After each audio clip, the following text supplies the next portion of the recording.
Los viajes de Sinbad el marino. Anónimo.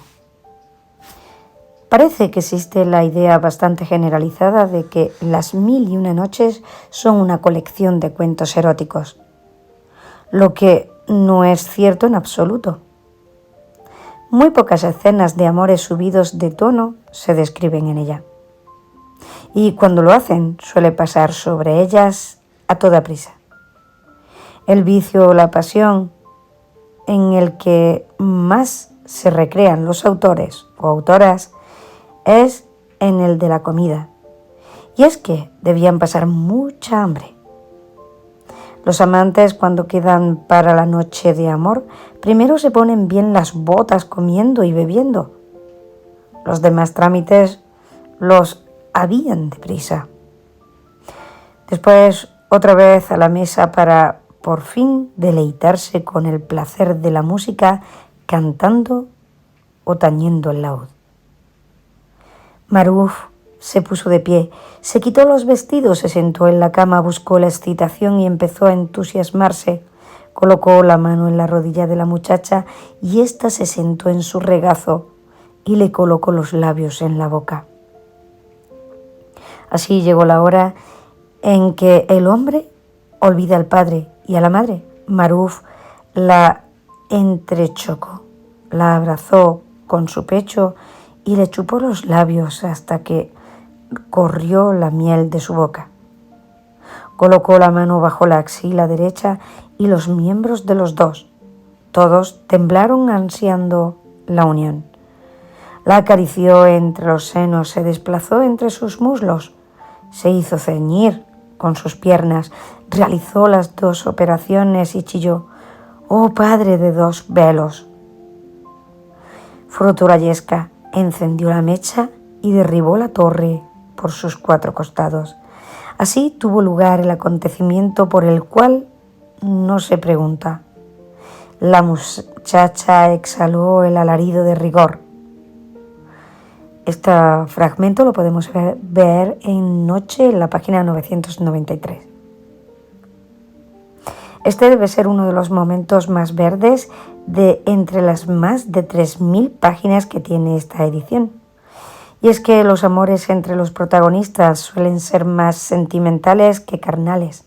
Y curiosamente, digo curiosamente porque no es lo que se espera de la cultura musulmana según nuestros tópicos, en muchos de los cuentos suelen ser las mujeres las que llevan las riendas de las relaciones y los hombres enamorados acostumbran a ser auténticas piltrafas sin voluntad, llorando y desmayándose al 3x2. La religión también es tema recurrente y los protagonistas suelen ser piadosos musulmanes. Dicen que es grande la influencia de la tradición sufí en todos los cuentos, incluso algunos descaradamente protagonísticos. El mundo de Las Mil y Una Noches está poblado de seres fantásticos intermedios entre Dios, ensalzado sea, y los hombres, grandes ejércitos de genios, efrits o marits, aparecen por todas partes. Algunos de ellos fieles musulmanes, otros más bien del otro bando, del demonio, unos amigos y benefactores de los humanos, otros despiadados enemigos. También pululan catervas de magos y brujos que dominan la magia y los encantamientos. De todos los demás temas que se tratan, que son muchos, desde la fábula de animales hasta los amores más platónicos, para mí el tema estrella son los viajes. Viajes prodigiosos, especialmente por mar, habiendo llegado algunos hasta las misteriosas y peligrosas Islas Wak, Hassan, el orfebre de Basora. Noches, página 778. Y más allá, hasta los confines del mundo, donde se encuentra la tumba de Salomón. Sobre él sea la paz. Este de Sinbad, divertidísimo como casi todos, es uno de ellos. Se cuenta, pero Dios es más sabio, que había un tal Sinbad el Faquín, porteador mozo de cuerda, recadero, como lo queramos llamar, que vagaba por las calles de Bagdad con más hambre que un maestro de escuela, que se decía antes, a través de unos portones abiertos le llega el bullicio de una fiesta en unos magníficos jardines paradisíacos, de esos auténticos de las 1001 noches. ¿Qué va a ser sino dulces olores, hermosas melodías y alegres comensales? Asoma la cabeza y el anfitrión le pregunta: «Hola, chaval, ¿quién eres? ¿Cómo te llamas?». A lo que el muchacho responde que Sinbad. «Anda, como yo. ¡Qué sorpresa! Pasa, come lo que quieras y siéntate». El precio que tendrá que pagar Sinbad, el fakir, por aquella comida y aquel recibimiento será tener que escuchar las disparatadas historias que Sinbad, el marino, hombre ya anciano, cuenta a sus invitados. Sinbad el marino va a contar sus aventuras como si en realidad las tuviera ahora vivido, pero para mí que no son más que una sarta de mentiras que aquel hombre rico y quizá aburrido se ha ido inventando con el tiempo, o quizá sobre la marcha, y que es posible que hasta él mismo se crea. Con sus fastuosos convites y sus prodigiosos relatos logrará hacerse con un buen número de amigos y contertulios que escucharán sus historias agradecidos y admirados. Quizá Sinbad, el marino, se sintiera rejuvenecer al oír las exclamaciones de sorpresa y admiración, de emoción y terror que sin duda proferiría su auditorio. A Sinbad el fakir le va a venir aquello de perlas, preciosos jardines, buena comida y bebida, agradable compañía y emocionantes historias. ¿Para qué queremos más? Pues todavía recibirá cada noche una agradable propina de 100 monedas de oro de parte de su anfitrión. ¡Viva la vida! Quizá el marino tuviera mala conciencia y considerara que sus huéspedes merecían un premio por escuchar sus fantasías, por no llamarlas directamente embustes, aunque para aquellas gentes escuchar historias era lo más de lo más. Como no había tele. Ahora, si él dice que son ciertas, yo desde luego no tengo ninguna evidencia de que no sea así.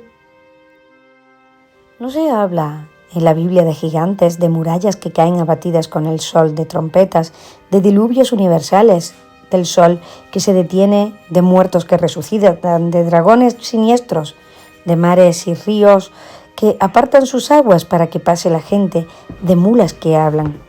Y hay personas que se lo creen.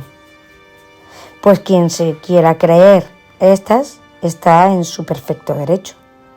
Serán 7 viajes, cada noche uno. Una semanita que al fakir le va a salir cómoda, divertida y rentable, porque a pesar de las propinas no es que sea un suplicio escuchar historias, sino uno de los placeres más grandes que hay en este mundo. Sobre todo si, como ya he dicho, se disfrutan en frescos y fragantes jardines y van acompañadas de buenos aperitivos y buenos vinos que, por más que ahora digan los defensores de la ortodoxia que mantienen que Alá prohíbe el consumo de vino en este mundo, en las 1001 noches no paran de beberlo. Si Sinbad el fakir va a pasar 7 veladas de película, Sarazad va a mantener distraído a su esposo Sariyar durante 30 noches, de la 536 a la 566. No olvidemos que su cabeza dependía de que el sultán no se aburriera, y desde luego con historias así es imposible aburrirse. El esquema de los viajes siempre será el mismo. Sinbad es un rico heredero que dilapida su fortuna en juergas en muy poco tiempo. Arruinado, no le queda otra que trabajar, y el mejor trabajo entre aquellas gentes era sin duda el comercio. Se hará con un cargamento de mercancías y se dedicará a comprar y vender por esos mundos de Alá. A las primeras de cambio, la nave en la que viaja sufrirá algún percance, que terminará con los huesos de Sinbad en alguna misteriosa isla. Después de sortear los peligros que allí encuentre y por distintas vías, normalmente cruzando una elevada montaña, tanto por arriba como a través de oscuras galerías subterráneas, llegará a una ciudad civilizada, o casi. Por lo general se llevará bien con las autoridades, tendrá suerte de alcanzar la prosperidad. De vuelta a Bagdad, siempre vía Basora, disfrutará de un tiempo de tranquilidad hasta que, de nuevo, empiece a despertarse el gusanillo de la aventura y a repetir el ciclo. Los viajes siempre empiezan con buenos presagios. Me acerqué a la orilla del mar. Vi una gran nave repleta de comerciantes y pasajeros, gentes de bien y personas excelentes y buenas, religiosas, bienhechoras y piadosas. Me embarqué con ellas y navegamos con la bendición, la ayuda y el auxilio de Dios, y con buenos augurios de tener un magnífico viaje sin incidentes. Pero no hay que fiarse. Yo, desde luego, si alguna vez hago un viaje en barco antes, preguntaré si alguno de los pasajeros se llama Sinbad. En caso afirmativo, preferiría ir nadando. Aunque me coman los tiburones, voy a aparecer de todas formas, porque en la mayoría de los viajes el barco termina convertido en pecio y los compañeros de Sinbad muertos de muertes horribles. Solo se salva él, eso sí, con la ayuda de Dios, gloriado y ensalzado sea. Es cierto que siempre va de penalidad en penalidad, pero al final siempre se salva con gran fortuna, porque parece que el único que zarpa con la bendición de Dios es el propio Sinbad. A los demás terminará Satanás, lapidado sea, por llevárselos a todos. Porque por más que los presagios fueran favorables, siempre se topan alguna oportuna tormenta que desvía a la nave de su rumbo y termina perdida por mares incógnitos. En la tormenta el capitán se sube al mástil, miró a derecha e izquierda y luego a los que iban a bordo. Se abofeteó el rostro y mesó la barba. Llorad y despedíos los unos de los otros. Sabed que el viento nos ha vencido y nos ha arrojado al último de los mares del mundo. Esto ocurre en el viaje séptimo. Otras veces es el propio despiste de Sinbad el que lo pierde, pues se queda dormido en tierra y el barco se va sin él. Bestiario. Quizá lo más pintoresco de entre todas las maravillas con las que se topa Sinbad en sus viajes sea la extraña zoología que abundaba por aquellas aguas extrañas. Los hay de todos los frentes, como los ejércitos de tierra, mar y aire. Una paradisíaca isla con sus árboles, su vegetación, en la que hacen una escala y se solazan los viajeros entre sus vergeles y sus fuentes de agua, resultó ser una ballena que llevaba dormida y flotando durante tanto tiempo que había nacido todo un mundo sobre su lomo. A los marinos no se les ocurre otra que encender fuego en la ballena y claro, se despertó sobresaltada. Allí murieron muchos. El más importante de todos es sin duda el pájaro Rugh. Bastante decir que las gentes confundían sus huevos con gigantescas cúpulas en el suelo y que alimentaba a sus crías con elefantes. En una de las aventuras a los marineros no se les ocurre otra que romper el huevo que encuentran y comérselo de dentro. Cuando se den cuenta el pájaro y la pájara Rugh van a someter al barco a un despiadado bombardeo aéreo. Y claro, a pique otra vez. Serpientes también hay muchas gigantes y glotonas, que podrían muy bien tragar a un elefante, no digo ya a un pobre mercader. Muchas veces las serpientes custodian grandes tesoros. También se habla de rinocerontes tremendos, mayores que un camello, con un cuerno de 10 codos. En la Biblia, un codo suele ser de medio metro aproximadamente. Con esta escala, el cuerno de tal rinoceronte debía medir 5 metros, por lo que el animal podía ensaltar a un desdichado elefante y andar con él sin enterarse.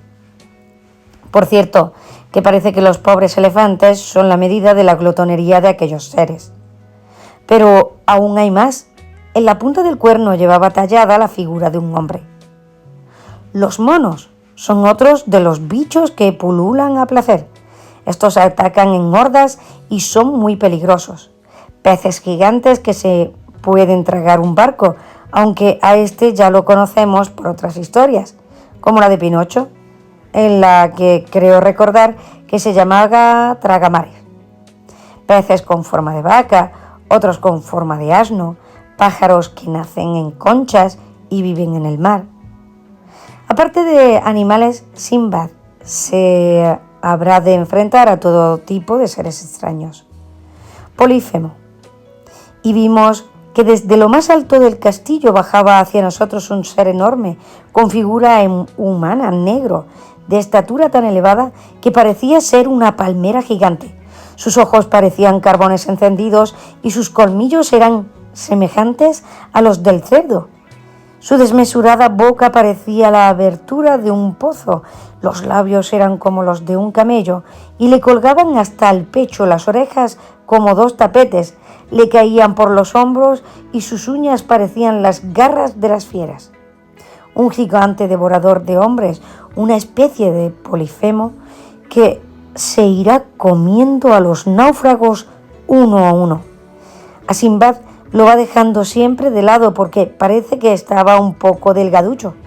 Al final, los pocos que quedan consiguen cegar al gigante con hierros candentes.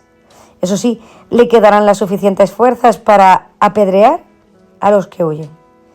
El anciano pegajoso del mar.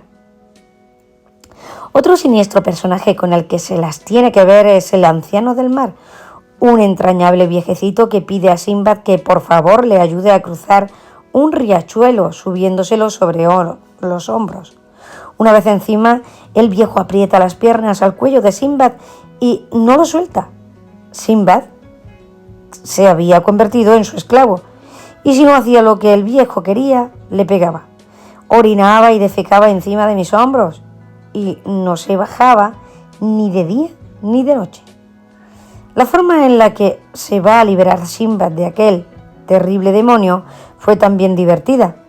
Agotado se puso a hacer vino con unas parras que había por allí para reconfortarse un poco.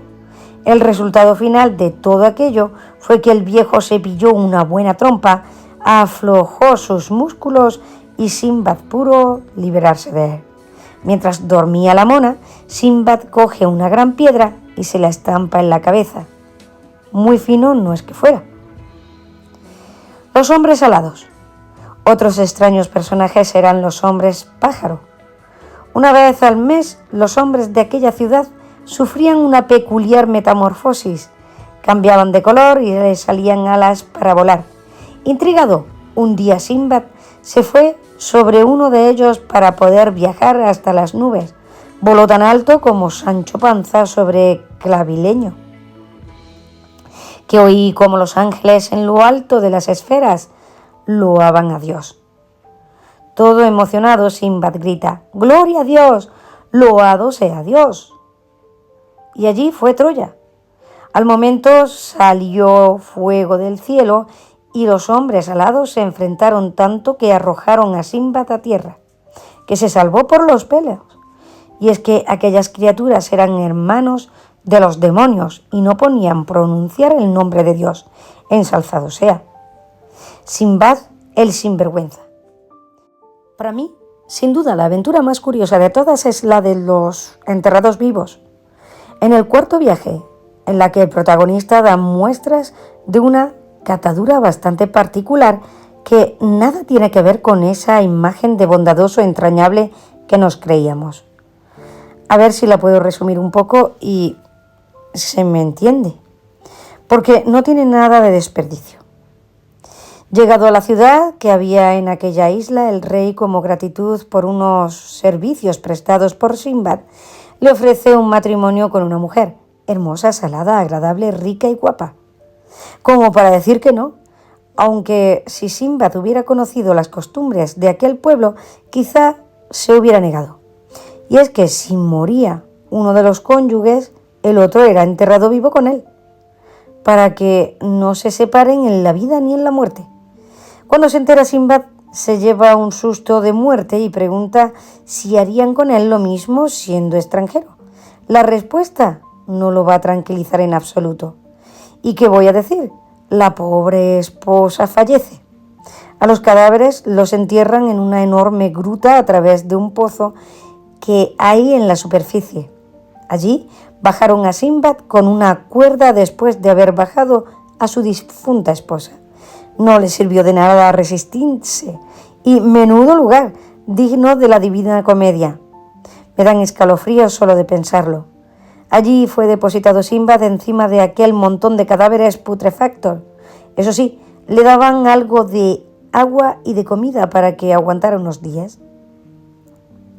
Un día ve que se abre el pozo para un nuevo doble entierro. Un hombre muerto y su esposa todavía viva, con agua y pan, como siempre. ¿Y qué hace Sinbad? Buscar la colaboración de la nueva víctima e intentar socorrerse mutuamente. Pues no. Cogió una buena tibia de las que había por allí, a cientos, y de 2 golpes mató a la pobre mujer para quitarle los víveres. Permanecí en la cueva algún tiempo y mataba a cuantos vivos llegaban junto con los muertos para apoderarme del alimento y del agua. Y lo cuenta así, como que no quiere la cosa. Menudo sinvergüenza y menudo estómago debía tener para resistir incolume en aquel muladar. Un día descubre una henchidura en la roca por la que entra luz y se dijo: esta grieta debe tener una causa, porque el chico no era tonto. Se trataba de un agujero abierto por las fieras para entrar a la gruta y devorar a los muertos. Y vuelven los escalofríos. Bueno, a mí, a Sinbad no, a él se le paseaba el alma por el cuerpo. Ni corto ni perezoso se quitó sus ropas y se puso otras de algún muerto que estarían más limpias. Y ya puestos también cogió todas las joyas que pudo con las que enterraban a los difuntos y logró encontrar una salida de la cueva, pero viendo que aquello era un negocio estupendo, no se largó todavía. Se esperó un tiempecito durante el que mató a todos los que entraban, les robaba y luego rogaba a Dios, ensalzado sea, que le concediera la salvación. Por fin apareció un barco que lo rescató junto con el botín. Llega a Barossa y otra vez a casa. Visitó huérfanos y viudas y otra vez a disfrutar la vida. Tan pancho. Otras aventuras y desventuras afrontó, o dijo que afrontó, aquel intrépido comerciante en las que, entre otras cosas, se topó con unas tribus caníbales que se merendaban a los visitantes.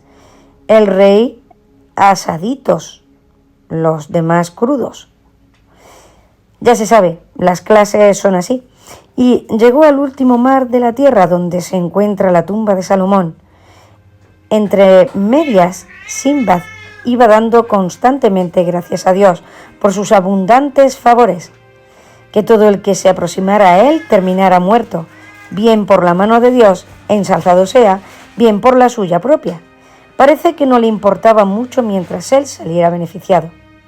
Y así, contando toda esta sarta de, quiero decir, de entretenidas historias, pasaban los comensales a frescas tardes en aquel maravilloso jardín persa. Y ahora me imagino a la mujer de Sinbad, Cebolleta, saliendo al patio y diciéndole a su marido: «Anda, Simbi, deja ya de cansar a tus amigos con tus batallitas y saca más vino y panchitos, que los tienes secos». Por cierto, que esta edición de Planeta es estupenda, muy completa en rústica, sin detalles innecesarios que encarecen el libro, tapas duras, cubiertas sobre cubiertas, cajas que contienen volúmenes, ilustraciones, alto gramaje de papel y que no añaden nada al arte que encierran, que parece que se publican para quedar bien en la estantería del salón, pero no para ser leídas. Hace ya tiempo que la compré y estoy muy contenta con ella. A veces que he mirado por ahí últimamente no he visto más que selecciones de relatos o ediciones carísimas. Además, el trabajo de Juan Vernet, con el que se abre el primer volumen, es muy interesante y se aprenden muchísimas cosas.